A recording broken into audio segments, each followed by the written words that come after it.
பழைய காலத்தில் உலகம் அநியாயம், தீமை மற்றும் துன்பம் நிறைந்தாயிருந்தபோது, ஒரு ராட்சத அரசன் ஈராவணன் மிகுந்த சக்தியை பெற்றான். அவன் இலங்கையை ஆட்சி செய்து, முனிவர்கள், தேவர்கள் மற்றும் உலக வாழ்வோருக்கு பயங்கரமாக மாறினான். பிரம்மா தேவனிடமிருந்து பெரும் வரங்களைப் பெற்றதால் அவனை வெல்ல முடியாதவனாக இருந்தான். அப்போது தேவர்கள் விஷ்ணுவை வேண்டி உலகத்தை காப்பாற்றுமாறு பிரார்த்தனை செய்தார்கள்.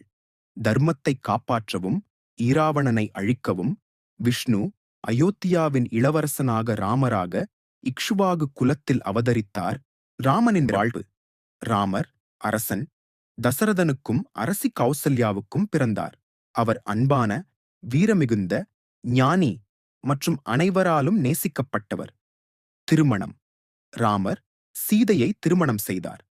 அவர் சிவனின் வில்லை கைப்பிடி செய்து வென்று சீதையின் கையை பெற்றார்.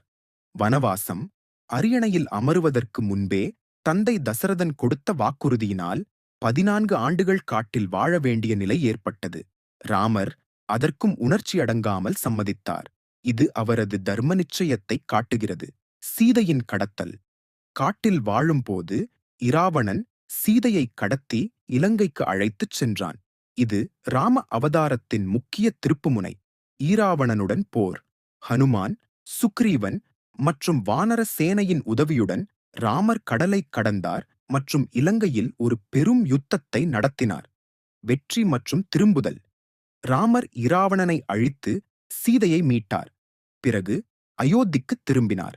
அவர் அரசனானார். அவரது ஆட்சி, ராமராஜ்யம் என்பது சமாதானமும் நியாயமும் நிறைந்த ஒரு காலம்.